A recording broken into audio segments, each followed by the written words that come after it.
Père Tout-Puissant, on s'approche de toi. On ouvre ta parole de vérité que tu nous as laissée pour nous instruire.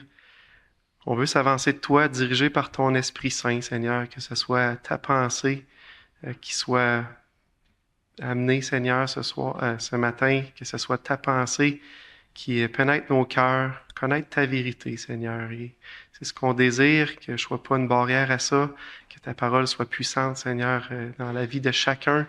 C'est ça qu'on a besoin, Seigneur. Dans le prénom de Jésus que je te prie. Amen. Ça fait longtemps que je viens à l'église ici depuis que je suis tout petit. Pasteur Carrier qui était là, que je me souviens. Puis Pasteur Roy, ils prêchent. Eux, ils ont souvent prêché des livres au complet, comme Mario il fait là, les dimanches matins avec Luc. Puis là, je me suis dit, il serait le fun de prêcher des livres, mais moi, si je commence un livre, puis je prêche une fois de temps en temps, ça va prendre 10 ans avant de finir mon livre. Puis je disais, misère, ça fonctionne pas. Mais là, j'ai dit, je vais prendre une stratégie. Si je prends des petits livres, je vais voir vous allez voir à la fin un jour. On va faire 2 ans, puis peut-être, Seigneur voulant, on va en faire d'autres, des petits livres. Comme ça, quand je reviens, la suite est plus facile à suivre.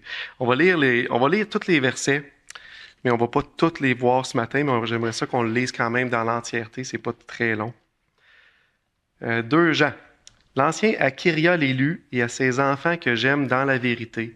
Et ce n'est pas moi seulement qui les aime, mais aussi tous ceux qui ont connu la vérité, à cause de la vérité qui demeure en nous et qui sera en nous pour l'éternité. Que la grâce, la miséricorde et la paix soient avec vous de la part de Dieu le Père et de la part de Christ, le Fils du Père, dans la vérité et l'amour. J'ai été fort réjoui de trouver quelques-uns de tes enfants qui marchent dans la vérité, selon le commandement que nous avons reçu du Père. Et maintenant, ce que je te demande, Kyria, non comme te prescrivant un commandement nouveau, mais celui que nous avons eu dès le commencement, c'est que nous nous aimions les uns les autres. Et l'amour consiste à marcher selon ses commandements, et c'est là le commandement dans lequel vous devez marcher, comme vous l'avez appris dès le commencement. Car plusieurs séducteurs sont entrés dans le monde et ne déclarent pas publiquement que Jésus-Christ est venu en chair. Celui qui est tel, c'est le séducteur et l'antéchrist. Prenez garde à vous-même, afin que vous ne perdiez pas le fruit de votre travail, mais que vous receviez une pleine récompense. Quiconque va plus loin et ne demeure pas dans la doctrine de Christ n'a pas connu Dieu. Celui qui est ferme dans cette doctrine a le Père et le Fils. Si quelqu'un vient à vous et n'apporte pas cette doctrine, ne le recevez pas dans votre maison et ne lui dites pas salut, car celui qui lui dit salut participe à ses mauvaises œuvres. Quoique j'aie beaucoup de choses à vous écrire, je n'ai pas voulu le faire avec le papier et l'encre, mais j'espère aller chez vous et vous parler de vive voix, afin que votre joie soit parfaite. Les enfants de ta sœur, l'élu, te saluent. On est dans 2 Jean, les cours de herméneutique, c'est à qui que ça s'adresse, qui l'a écrit. Que la lettre a été écrite par l'ancien. Nous, c'est écrit dans nos titres 2 Jean, c'est facile à savoir. Puis les commentateurs disent c'est Jean, mais il l'a pas cité, il l'a pas nommé, il n'a pas écrit son nom. Il appelle l'ancien. L'ancien, c'est le pasteur, ça peut être l'évêque, celui qui enseigne. Hein. Puis aussi, probablement, avec l'idée qu'il était rendu plus vieux, avec l'autorité d'ancien, l'autorité d'apôtre. C'est les gens qui apportent ce livre-là. Quand j'ai lu, il n'y avait pas de consensus. Les commentateurs disaient que ça allait entre l'an 60 après Jésus-Christ jusqu'à l'an 95, puis il y avait une grosse variété. Chacun disait un petit peu quelque part là-dedans, mais c'est après Jésus, puis plus tard, dans plus de 30, 40 ans là, après la venue de Jésus. Là, j'ai dit, bon, à qui c'est écrit? Ça semble simple, à l'ancien Akiria. Puis je pensais, bon, l'ancien Akiria l'élu, c'est fini là, c'est simple. Mais c'est pas si simple que ça. Parce que le mot Kyria qui est là, c'est le mot Kuria en grec, comme Kurios, vous avez peut-être déjà entendu, Seigneur. Puis plusieurs versions bibliques l'ont traduit dame. La dame, c'est comme une dame de haut rang, une dame digne, parce que c'est le mot féminin de Seigneur. Fait que, par contre, ça peut être aussi un nom propre. Fait que ça peut être les deux. Ça peut être soit la dame, peut-être certaines versions de vos Bibles vont avoir l'ancien à la dame élue. D'autres vont avoir Kyria. Mais malgré ça, malgré que ça peut être la dame ou un nom propre pour Kyria, d'autres vont dire que c'est une métaphore, une allégorie qui est amenée pour l'Église qui était Kyria puis ses enfants, fait que les membres de l'Église. Puis là encore, j'ai regardé des pères de l'Église, des commentateurs, puis il n'y a pas de consensus. Mais quand on lit le reste du texte, c'est pas grave. Ça change pas le but de la lettre que Jean veut apporter. Fait que je vous laisse vous faire vos propres convictions là-dessus. Puis si vous n'en avez pas, ben on va avoir la réponse au ciel. Je crois là-dessus. On n'a pas besoin de trancher absolument là. Mais ça parle soit à une personne qui connaissait vraiment, qui s'appelait Kyria, ou c'est une métaphore pour parler une église, fait qu'il écrivait à une église. Qui était élu. Élu, c'est vraiment ce que ça veut dire, choisi souverainement de Dieu, mis à part par Dieu. Fait que ça, c'est le acquis que c'est écrit. Puis le pourquoi. Le pourquoi Jean a écrit ça, mais c'est pour nous exhorter à un exercice approprié de l'amour dans la vérité, puis également avertir des faux prophètes, hein, des gens qui vont venir puis vont apporter des fausses doctrines concernant Jésus-Christ. Puis là, il dit, ben, même si on doit tous s'aimer, mais là, faites attention, l'amour a les limites, la limite étant la vérité. Il ne faut pas participer à ces fausses doctrines-là sous ce prétexte-là. Fait que c'est un petit peu le portrait de Jean, là, puis le pourquoi. On va passer au travers, verset par verset. On va commencer avec la salutation que Jean a faite dans les 3 premiers versets. L'Ancien à Kyria, l'élu, et à ses enfants que j'aime dans la vérité. Ce n'est pas moi seulement qui les aime, mais aussi tous ceux qui ont connu la vérité. Avec le thème qui revient là, hein, à cause de la vérité, on peut continuer, à cause de la vérité qui demeure en nous et qui sera avec nous pour l'éternité, que la grâce, la miséricorde, la paix soient avec vous de la part de Dieu, le Père de la part de Jésus-Christ, le Fils du Père, dans la vérité et l'amour. Avec le thème là, de la salutation, c'est vraiment le mot vérité. Le mot vérité dans le Nouveau Testament, il y a 2 formes grecques. Le premier, c'est aletheia. Ça, c'est celui qu'on retrouve ici dans 2 Jean. C'est vérité, certainement, véracité, sincèrement. C'est vraiment là, le mot, je pense qu'il est le mieux traduit, là, c'est comme il est écrit là, vérité. L'autre mot vérité qu'on retrouve dans le Nouveau Testament, c'est amen. Puis là, tu sais, quand on finit une prière et on dit amen, quand c'est à la fin d'une phrase en grec, ça veut dire ainsi soit-il. Mais si c'est mis au début, mais là, c'est en vérité. L'exemple de ça, c'est quand on dit en vérité. Jésus disait en vérité, je vous le dis.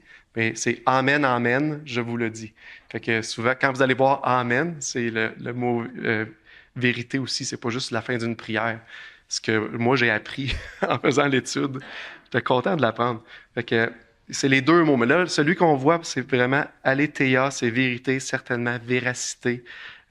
Une forme extrêmement sincère que ça ne peut pas déroger. Là. C'est blanc ou noir, puis on va dire, mettons, c'est blanc, là, c'est ça. Fait que, l'ancien Kyria, l'élu, a ses enfants que j'aime dans la vérité. Fait que Jean aimait la dame, là, les gens qui étaient là, il aimait ses enfants, il aimait l'Assemblée, l'Église, les membres, on pourrait dire aussi. Il les aimait dans la vérité. Dans la vérité, tout ce qui concerne la foi en Christ, dans le salut qu'on a en Jésus, les vérités du Père éternel qui ont été données. Puis c'est comme ça qu'il aimait. Puis il dit pas seulement moi, mais aussi tous ceux qui ont connu la vérité. Fait qu'il y a un amour fraternel, un amour sincère qui est manifesté les uns envers les autres. Puis cet amour-là est relié au fait qu'on est dans la vérité de Christ, dans la vérité que Dieu nous a laissée. L'Évangile, on pourrait dire, l'essentiel de l'amour fraternel, c'est la vérité qui concerne Jésus, puis qu'est-ce qu'il nous a laissé. Ça, c'est important, on le voit, c'est important parce que dans le reste du texte, il va en parler, on ne verra pas trop aujourd'hui, mais juste pour pas perdre le fil, c'est qu'il y a des gens, sous le prétexte de « faut aimer », mais ils acceptaient des faussetés. Mais l'amour nécessite la vérité. Le titre, c'est « L'amour et la vérité et l'amour, c'est des inséparables ». On continue le verset 2. « À cause de la vérité qui demeure en nous et qui sera avec nous pour l'éternité. » La vérité de Dieu qui demeure en nous, qui reste en nous. La vérité qu'on pourrait dire avec un grand V, puis c'est une vérité qui est éternelle. Cette vérité-là, ça peut être quoi? C'est qu'est-ce qui peut la composer? Puis je lisais, puis je fouillais dans ça, puis je me suis rendu compte que c'est dur de mettre dire la vérité éternelle, c'est juste ça. Moi, ce que je voyais, c'est tout ce qui est dans la sphère de Dieu, tout ce qui est relié à Dieu, Dieu le Père, le Fils, l'Esprit, la parole de Dieu. Tout ça, c'est une vérité éternelle qui demeure dans le croyant, dans le chrétien. On va voir, on va tourner dans le psaume 31. Gardez votre doigt dans le 2 Jean ou un papier ou quelque chose. On va tourner dans le psaume 31, verset 6. On va voir concernant Dieu, la vérité concernant Dieu, cette vérité qui demeure en nous. Psaume 31, 6. Je remets mon esprit entre tes mains, tu me délivreras, éternel Dieu de vérité. Yahvé ou Jéhovah, le Dieu c'est Elle, c'est comme un nom générique de Dieu, mais Dieu de vérité. Ça, c'est notre Dieu. Fait que la vérité vient de Dieu. Toute vérité, je vous dirais, est de Dieu. En Dieu, il n'y a aucun mensonge. Dieu a seulement vérité. Puis toute vérité qui va exister sur cette planète-là, notre création va venir de lui, va venir de notre Créateur, de notre Yahvé, notre éternel, celui qui est là depuis toujours, celui qui n'a pas besoin de personne pour exister. C'est de lui, la vérité vient de lui. On pourrait tourner dans Jean 14.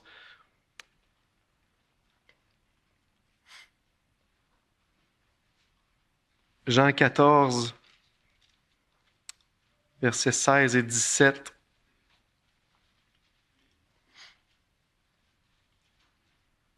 Et moi, je prie, ça c'est Jésus qui dit ça, et moi je prierai le Père, et il vous le donnera un autre consolateur, afin qu'il demeure éternellement en vous, l'esprit de vérité. Comme on voit dans 2 Jean, ça dit, à cause de la vérité qui demeure en vous et qui sera en nous pour l'éternité. Mais là, ici, on a l'esprit qui demeure éternellement en vous, c'est l'esprit de vérité que le monde ne peut recevoir, parce que le monde ne voit point, ne connaît point, mais vous le connaissez, car il demeure en vous et il sera en vous.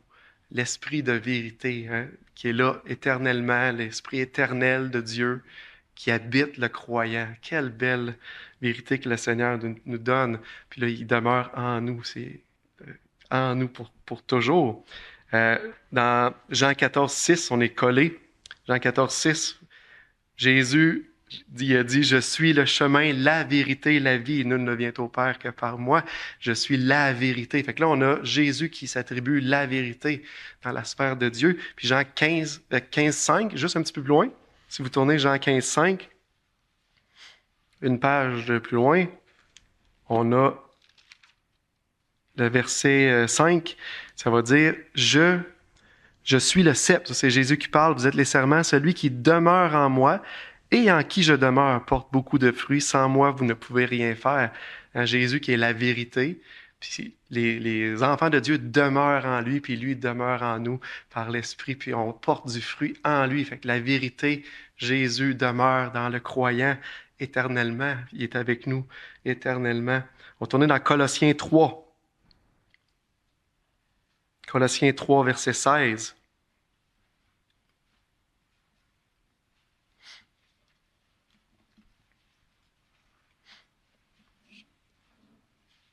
Colossiens 3, 16. Que la parole de Christ demeure en vous dans toute sa richesse. Instruisez-vous et exhortez-vous les uns les autres en toute sagesse par des psaumes, des hymnes, des cantiques spirituels, chantant à Dieu dans vos cœurs en vertu de la grâce. La parole de Christ demeure en nous. Qu'est-ce qui demeure en nous? C'est la parole de Christ. Mais maintenant, Jacques 1, 18, je vous fais travailler un petit peu, après ça, vous allez avoir une petite pause. Jacques 1, 18, là, on voit que c'est la parole, que la parole demeure en vous. La parole de Christ demeure en vous, en dedans de nous. Là. Cette parole-là, Jacques 1, 18, ça parle de « Il », ça commence à « Il, le Père des Lumières », si vous regardez un petit peu avant. Il nous a engendrés selon sa volonté par la parole de vérité, afin que nous soyons en quelque sorte les prémices de ces créatures engendrées, nées de nouveau, nouvelle création, régénérées par la parole de vérité. Puis que la parole de Christ demeure en nous, la parole de vérité en nous. Si on retourne dans 2 Jean, à cause de la vérité qui demeure en nous et qui sera en nous pour l'éternité. C'est pas une chose, la vérité, ça, je vois, c'est un ensemble de choses. C'est la sphère du Dieu Tout-Puissant qui veut habiter le croyant dans toute sa vérité, dans l'Esprit Saint, en Jésus, dans sa parole qu'il nous donne. Il veut que ça demeure en nous, que ça soit notre réalité. Toutes vérités sont de Dieu. Dieu le Père, Fils, Esprit, sa parole, toutes vérités sont origine de lui. Comme Dieu est éternel, sa vérité aussi est éternelle. La vérité de Dieu dure à toujours, ne changera pas dans le temps, elle est stable. Ce qu'on peut connaître de Dieu aujourd'hui, mais Dieu est fidèle, puis c'est la même chose aujourd'hui que ça va être dans 50 ans, c'est la même chose que v'là 1000 ans. C'est la vérité de Dieu, elle reste et est stable. Il n'y a pas un seul iota qui va changer de sa vérité, pas un trait de lettre qui ne va pas s'accomplir de qu'est-ce qu'il a dit. C'est ce qu'il parle. Fait que le fait que la vérité de Dieu est éternelle, il faut que ça change un peu des fois notre vision de voir le monde, puis qu'est-ce qui se passe. La réalité de Dieu doit nous aide, le qui est éternel, ça doit nous aider à comprendre son plan et son œuvre. On doit voir ça sur un plan global, qu'on pourrait dire. Pas seulement notre réalité là maintenant, mais le voir plutôt dans comment est-ce que Dieu agit de toute éternité, parce que ça va être vrai. C'était vrai dans le passé, puis ça continue à être vrai. Je vais expliquer un petit peu. Exemple, on dit que Dieu est amour, Dieu est bon, que toute chose concourt au bien de ceux qui aiment Dieu. Ça, c'est des vérités que Dieu nous laisse de lui dans sa parole. Par contre, notre expérience dans notre vie, mais on a des jours que ça semble pas bien aller. On peut souffrir physiquement, on peut avoir des difficultés financières, on pourrait aujourd'hui avoir un peu un mal d'être, un mal de vivre, on peut vivre des conflits interpersonnels. Est-ce que ça a changé la vérité que Dieu est bon, Dieu est amour? Est-ce que nos circonstances changent notre focus? Puis ce que j'aimerais vous parler, vous amener à voir, c'est que la vérité de Dieu, il faut le voir de deux manières. Est-ce que je le focus sur le... Si vous regardez la photo qui est à votre gauche, on voit comme il y a un gros plan de fait sur la fleur. C'est comme un focus là, étroit du moment présent, qui n'a pas beaucoup de perspective. Le reste est tout flou. Est-ce que votre vision de Dieu et de sa vérité, c'est une vision étroite, focusée là sur votre moment présent? Vous êtes capable de voir son plan éternel, la vision on pourrait dire, de votre droite, qui est la vision globale, un plan complet, la réalité éternelle. Lui, Dieu, c'est ce qu'il voit, lui. Quand il voit la fleur, mais il voit aussi bien la fleur présente là, qu'il voit le fond du lac avec la montagne, puis toute la perspective. Parce que Dieu, lui, a une vision éternelle des choses. C'était super important d'avoir ce focus-là dans nos vies, puis ça va nous aider. Hein. Il y a plein d'exemples dans la Bible de ça. Puis j'aimerais ça qu'on en regarde quelques-unes. Hein. Où ce que des exemples de que si on n'a pas une perspective éternelle, on comprend mal la vérité du Seigneur. Job qui a tout perdu. Dans la Bible, on voit, il y a un livre complet qui nous a été laissé qui parle de Job. C'est un livre important à étudier puis voir dans les perspectives que Dieu nous donne. Mais Job, il a tout perdu dans son moment présent. Il avait perdu ses enfants, il avait perdu tous ses biens, il avait perdu sa santé. La seule chose qu'il lui laissait, c'était sa vie. Mais Dieu avait une perspective éternelle de ça. Il y avait une autre vérité pour Job qui a appris au travers de son épreuve. Puis il y a eu restauration de ses biens, il y a eu restauration il y a eu des enfants, puis tout, il a été rebéni.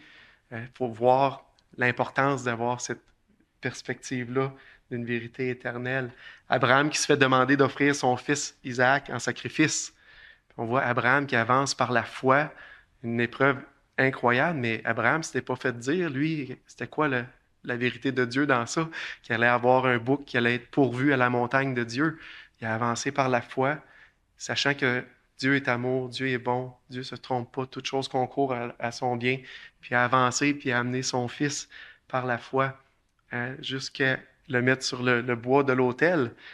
Et ça, c'est avoir une perspective éternelle des vérités de Dieu. Dans Hébreu, ça dit qu'Abraham croyait que Dieu allait ressusciter son fils. Il avait confiance dans la promesse. Dieu avait dit c'était l'enfant de la promesse. Puis Dieu ne ment pas. Ce que Dieu dit, c'est vrai. C'est l'idée d'avoir cette perspective-là. Joseph qui a été vendu comme esclave, on l'a vu tout à l'heure. Joseph qui se fait vendre, abandonné par ses frères, se ramasse esclave de Potiphar. Après ça, se ramasse en prison pour avoir bien agi.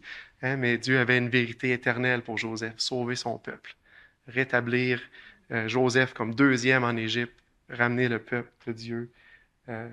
L'histoire de Gédéon, celle-là m'épate toujours. Dieu demande à Gédéon, tu vas aller combattre Madian, une armée immense. Puis c'est toi qui vas aller leader mon peuple pour se battre. Là, il y a 22 000 hommes qui se présentent. Là, Dieu dit non, il y en a beaucoup trop. Hein? Il y en a trop. Il dit, ben, ceux qui ont peur peuvent s'en aller. Fait que là, il y en a plein qui partent, il en reste 10 000. Puis là, Dieu dit non, 10 000, il y en a encore beaucoup trop. Envoie-les boire de l'eau. Puis ceux qui buvaient de telle manière, ça va être eux que je vais me servir pour libérer le peuple. Mais Gédéon, plus qu'il avance par la foi, qui ne voyait pas, lui, l'invisible, il ne voyait pas le plan éternel, la vérité de Dieu dans ça. Hein? Moïse qui a conduit le peuple dans un cul-de-sac à la mer Rouge, les plaies d'Égypte, les miracles qui ont été faits, là, le peuple sort, puis là, ils se rendent compte que les Égyptiens les suivent, mais Dieu les avait guidés dans un cul-de-sac devant la mer, les Égyptiens d'un côté, la mer de l'autre côté. Même Moïse, qu'est-ce qu'on fait là? Hein? Mais Dieu avait un plan, libérer le peuple au travers de la mer Rouge. Hein? Lazare qui était mort, hein? Jésus avait un plan pour ça. Jésus crucifié. Quand on réfléchit à ça, ses disciples qui ont marché avec lui, qui ont bu à ses paroles, qui voyaient en lui le Messie, puis là, il se faisait prendre, il se faisait amener, il se faisait crucifier, il était mort.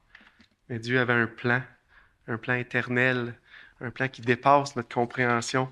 Et ce qui est à notre portée, c'est la foi. C'est de croire que qu'est-ce que Dieu a dit, il pouvait l'accomplir. C'est de croire les vérités de Dieu. Puis c'est là que c'est important, à cause de la vérité qui demeure en nous et qui sera en nous pour l'éternité. Nos circonstances aujourd'hui peuvent être dures. Perdez pas le focus qu'on voyait tout à l'heure.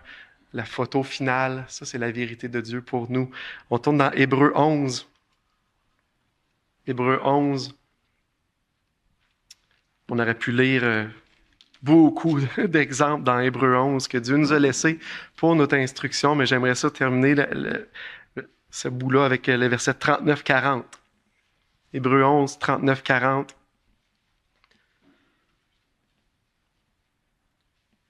Tous ceux-là, à la foi desquels il a été rendu témoignage, n'ont pas obtenu ce qui leur était promis.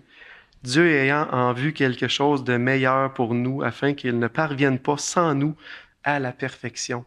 Le plan de Dieu pour ses enfants, c'est la perfection. C'est ça qui s'attend, puis c'est ça qu'il va faire pour nous. Puis il y en a des gens là, dans ça, dans la liste qui ont souffert, puis ils n'ont pas eu ce qui leur a été promis. Ils l'ont pas eu sur la terre. Le plan de Dieu, il n'est pas cette terre-ci. Le plan de Dieu, c'est une perfection éternelle en Jésus, nouveaux cieux, nouvelle terre, avec lui dans sa présence. Fait que je veux vous encourager par ça. C'est pas je n'apporte pas un message d'un évangile de prospérité. Le Seigneur a dit, on va avoir des tribulations dans le monde, mais prenez courage, j'ai vaincu le monde.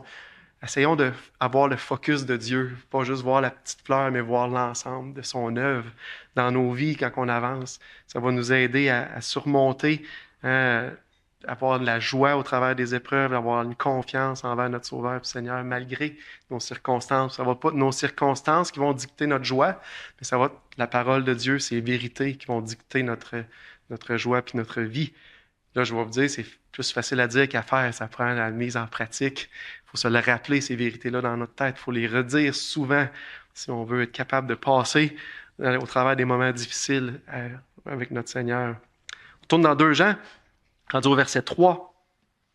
Que la grâce, la miséricorde et la paix soient avec vous de la part de Dieu, le Père, de la part de Jésus-Christ, le Fils du Père, dans la vérité et dans l'amour. Que la grâce, Dieu nous a ouvert les yeux pour qu'on comprenne son don, faveur imméritée de son Fils Jésus, mort pour nous, ressuscité pour nous. Ça, c'est une grâce, tous ceux qui l'ont reçu. Là où le péché a abondé, la grâce a surabondé. Ouais. Nous avons la rédemption par le sang, pardon des péchés selon la richesse de sa grâce. C'est la grâce qui nous a été donnée en Jésus. La miséricorde, Dieu ne nous traite pas selon nos fautes, mais il nous pardonne par Jésus. Il nous a sauvés, non à cause des œuvres de justice que nous aurions faites, mais selon sa miséricorde. Il nous a sauvés selon sa miséricorde. Après ça, on a la paix, que la grâce, la miséricorde, la paix. La paix, c'est la réconciliation avec Dieu en Jésus. Il a voulu, par lui, tout réconcilier avec lui-même en faisant la paix par lui, par le sang de la croix. En Jésus, on a la paix. Il a tout réconcilié en Jésus avec lui-même. par le sang de la croix. Toutes ces bénédictions-là, ça nous vient de Dieu le Père. Puis là, il rajoute, et puis de Jésus le Fils. Puis pourquoi que je pense qu'il le met là, puis il spécifie ça? À cause justement des mensonges qu'on voyait au verset 7, des gens qui ne croient pas que Jésus est venu en chair, qui ne croient pas aux doctrines de Christ, aux doctrines de Jésus. Il spécifie que toutes ces bénédictions-là, la grâce, la miséricorde, la paix, on a ça en Jésus, en son Fils, en Dieu, en Jésus, puis dans le Fils. Puis ça, c'est sur la base de l'amour que Dieu a eu. Dans la vérité et l'amour, la base de l'amour. On peut reculer de 2-3 pages en 1 Jean 4, versets 9 et 10. On le voit, ça va être beaucoup mieux exprimé que si moi j'essaye de vous le dire. 1 Jean 4, versets 9 et 10.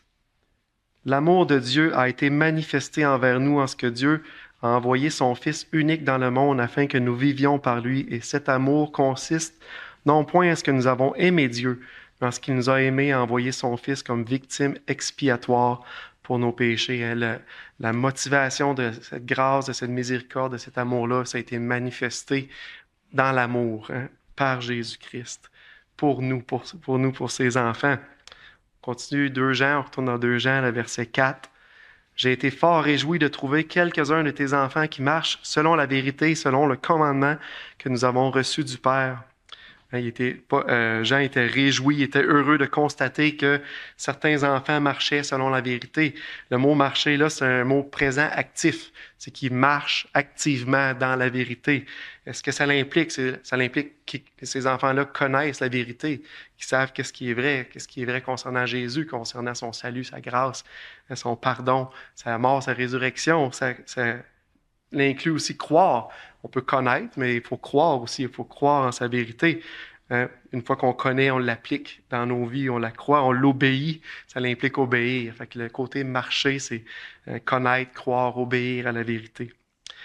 Mais quelques-uns, j'ai été fort réjoui de trouver quelques-uns. Ça veut dire, ça l'implique que c'est pas tout le monde.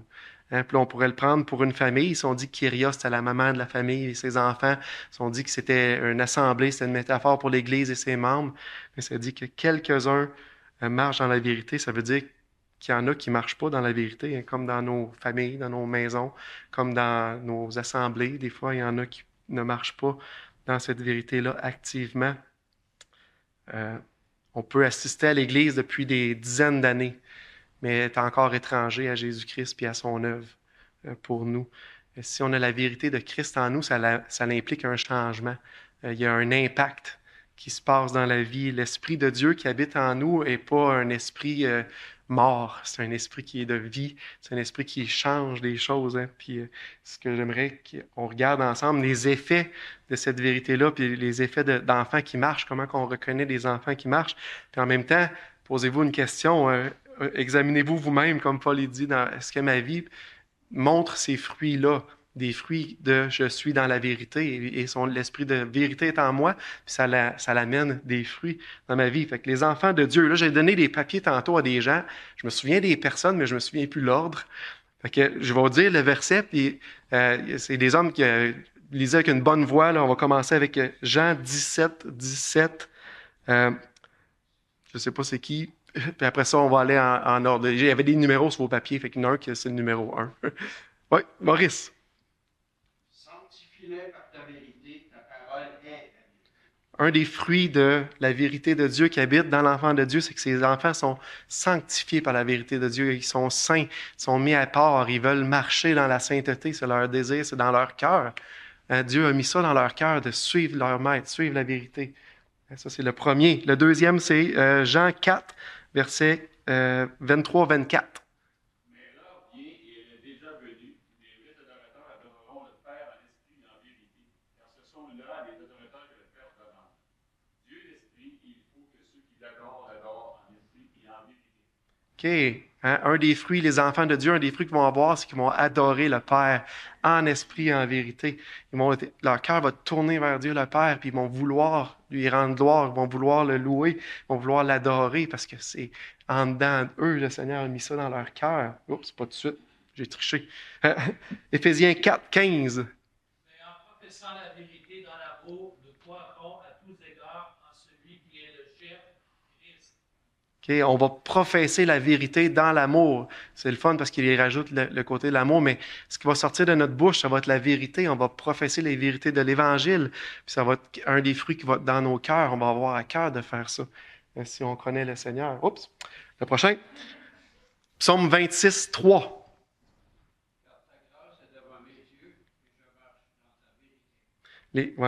Les enfants de Dieu vont marcher dans la vérité.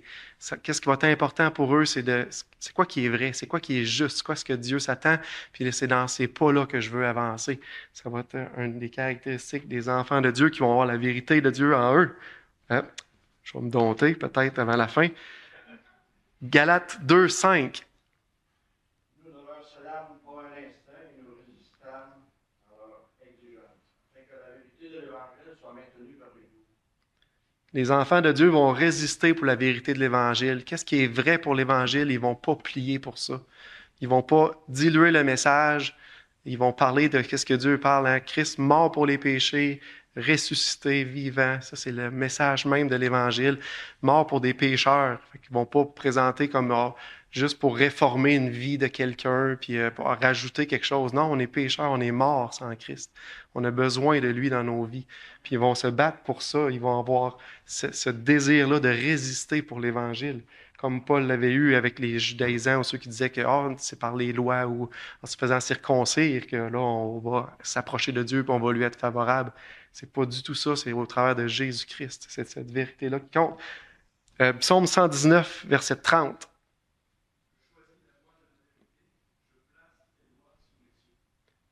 Les enfants de Dieu choisissent la voie de la vérité. Hein, c'est leur désir, leur cœur va se tourner vers là, puis ça va être ça qu'ils vont choisir. Entre deux options, c'est laquelle qui est vraie. C'est l'option que l'enfant de Dieu va prendre. Hein, notre salut ne va pas venir qu'on porte ces fruits-là ou pas. C'est pas ça, le salut, c'est 100% par la grâce en Jésus. Hein, sauf que ça, c'est une manifestation du salut de Dieu dans nos vies. Hein, il y aura 0% des œuvres. C'est pas une liste de voici ce que vous devez faire pour être sauvé. Là. Mais c'est ce qui va transpirer de vos vies, puis c'est que les gens vont voir quand vous allez connaître la vérité de Dieu. Puis c'est progressif quand on apprend, le Seigneur nous montre, puis on grandit là-dedans, puis on avance dans le Seigneur. C'est pas nécessairement du jour au lendemain que pouf, tout est nouveau, hein, mais le Seigneur nous le montre dans sa parole, nous le montre au travers de son Esprit Saint, puis là, notre vision est transformée dans sa vérité.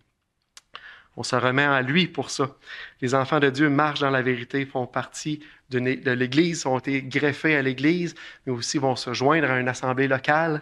Puis cette assemblée locale-là, c'est les colonnes, l'appui de la vérité. On va tourner dans 1 Timothée 3. 1 Timothée 3.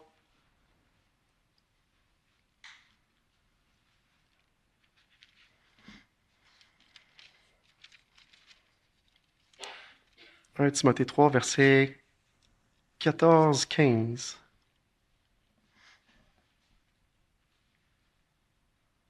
Je t'écris ces choses avec l'espérance d'aller bientôt vers toi, mais si je tarde, tu sauras comment il faut se conduire dans la maison de Dieu, qui est l'Église du Dieu vivant, la colonne et l'appui de la vérité. » Un enfant de Dieu va vouloir se coller à une assemblée locale parce qu'à l'assemblée locale, ils vont entendre la vérité. Un des rôles de l'Église, on n'est pas la vérité, on l'a dit tantôt, il y a l'esprit de vérité, Dieu est vérité, la parole est vérité. L'Église, c'est l'appui de la vérité, c'est celle qui va proclamer la vérité de l'Évangile. C'est là la prédication de la parole, la prédication de la vérité, les témoignages des enfants de Dieu, un témoignage vrai. Les chants qu'on chante, les chants d'adoration. Tout à l'heure, là, on chantait le chant « La puissance de la croix », puis c'est un message en soi. C'est tellement un beau chant qui explique l'Évangile. Hein, puis c'est ça que les chants qu'on veut amener à Dieu. On ne veut pas juste amener des petits cœurs qui ne veulent pas rien dire avec cause qu'on a une belle mélodie. On veut amener de la vérité aussi dans nos chants, dans notre adoration, qu'est-ce qu'il va t'apporter. Depuis le début, Dieu a voulu que son Église soit l'appui de la vérité dans un monde sous le pouvoir de Satan, qui est appelé le père du mensonge. Hein, Satan qui est l'ange de lumière déguisé, qui apporte... je voudrais dire qu'il est très rusé. Il apporte des demi-vérités. Hein? Il apporte le doute, il sème le doute. Puis c'est ça qui est apporté souvent. C'est un peu l'accusateur des gens, mais souvent, c'est la stratégie qu'il va prendre. Hein? On retourne dans 2 Jean. il prend un petit peu la stratégie de la grenouille dans un chaudron d'eau que tu montes la température. La grenouille ne s'en rend pas compte jusqu'à temps qu'elle est cuite, elle est cuite dans le chaudron. Mais c'est un petit peu la même affaire. Il pervertit la vérité de Dieu. C'est ça qui fait Satan. Il pervertit les choses importantes. Les choses importantes que Jean parle dans ce cas-là, hein, on voyait qu'il faisait un petit peu la transition quand tu arrives au verset 5, là, mais j'ai été fort réjoui de savoir que tes enfants marchent dans la vérité selon le commandement que nous avons reçu du Père.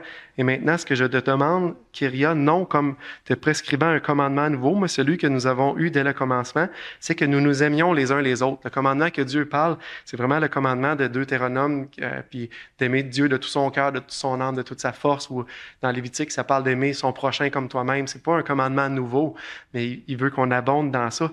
Mais l'important, puis où ce que Satan pervertit, c'est qu'il pervertit l'amour. Puis en pervertissant l'amour, bien, on pense qu'on agit avec amour, mais si c'est pas selon la vérité, c'est pas selon l'amour. C'est vraiment une stratégie que Satan prend puis qu'il faut faire attention.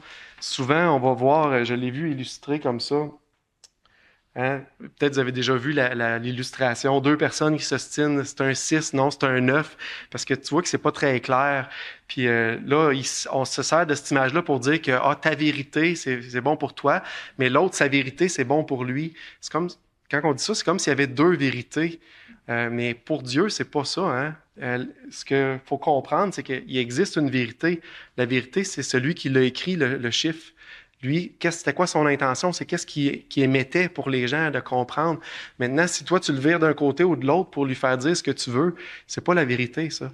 Puis c'est là que c'est important quand on ouvre la parole de Dieu, puis qu'on dit que qu'est-ce qui est prêché ici à l'Église, on prend la parole, puis on l'appuie avec la parole. Mais la parole va expliquer la parole. Ce ne sera pas les tendances du monde aujourd'hui qui va expliquer ce qui est dans la Bible. Ça va qu'est-ce que la Bible, elle a dit de elle-même. Ça prend l'Esprit Saint. Quand on lit la parole, on demande à Dieu, c'est l'Esprit qui nous révèle, l'Esprit de vérité. On demande, Seigneur, dirige-moi dans ta parole. Je veux comprendre ce que tu m'enseignes. Je veux savoir ce qui est là. Sinon, notre nature pécheresse, notre vieille nature va nous diriger vers ce qui est bon à notre chair, ce qui nous plaît. Mais ça ne veut pas dire que c'est nécessairement ce que Dieu veut pour nous. Puis j'ai un exemple de ça quand on veut parler que l'Église est l'appui de la vérité, puis c'est de là ça part. J'ai traduit ça, c'est une traduction là, d'un article qui est sorti par CNN le 2 mai 2024. L'Église méthodiste unie lève l'interdiction d'imposer au clergé LGBT, l'interdiction imposée au clergé LGBT depuis 40 ans. Je vais vous lire quelques bouts de l'article. Puis ce qu'il faut comprendre, c'est que tout ça, c'est fait sous le thème de l'amour. Hein? L'amour, on peut dire la tolérance, hein? C'est fait sous ce thème-là, l'acceptation. Si c'est vrai pour toi, les gens maintenant, ils se construisent une vérité, puis la parade devant tout le monde, puis il faut qu'on confirme la vérité que les gens ont. Là, c'est ce sujet-là, mais bien des sujets. On se construit une vérité à nous autres, puis maintenant, c'est la vérité que tout le monde doit accepter puis croire. Sinon, là, on est vraiment des gens haineux, des gens pas tolérants. Hein? C'est un peu le mensonge que Satan a dit. Je vais vous lire un bout de l'article. Andy Olivier, à gauche, et David Meredith, c'est en anglais, je vais dire leur nom en anglais, essuient leurs larmes après que l'Église méthodiste unie a voté en faveur de l'abrogation de l'interdiction imposée par l'Église au clergé LGBT de mercredi le 1er mai 2024. L'Église méthodiste unie a annulé mercredi l'interdiction du clergé gay vieille de 40 ans, marquant un changement historique dans leur position de l'Église sur l'homosexualité. En 1984, l'Église a interdit aux homosexuels pratiquants autoproclamés de devenir membres du clergé et ensuite a ajouté le fait de pratiquer ou de célébrer les unions homosexuelles à une liste d'infractions passibles de poursuites judiciaires, selon une chronologie de l'histoire de l'Église avec la communauté LGBT. Lors d'un vote de 692 voix contre 51, les dirigeants de l'Église ont adopté plusieurs règles sans débat, notamment l'annulation de l'interdiction du clergé gay et des sanctions en cas de mariage homosexuel, selon le service United Methodist News. Selon le service de presse méthodiste, les membres ont applaudi et pleuré, se sont embrassés après le vote. Là, c'est une citation. « Nous continuons ainsi depuis les années 70 et finalement, en quelques minutes, sans débat, c'est parti. Et maintenant, nous pouvons nous occuper des affaires de l'Église », a déclaré au service de presse Marilyn Murphy, une observatrice de la conférence de l'Église de Caroline du Sud.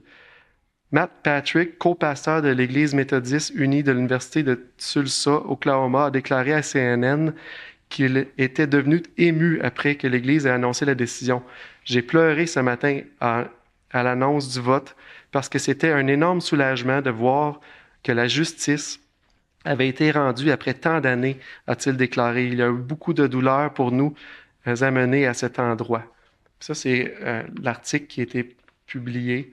L'exemple qui est présenté là dans l'article, c'est une belle preuve d'amour, d'inclusion, de tolérance, de justice rendue.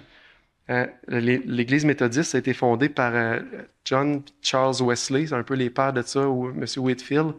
Ces gens-là, il y avait un club, ils appelaient ça le Holy Club, le club de la sainteté. Je pense qu'ils doivent se retourner dans leur tombe à voir ça aujourd'hui. Qu'est-ce qui est amené là?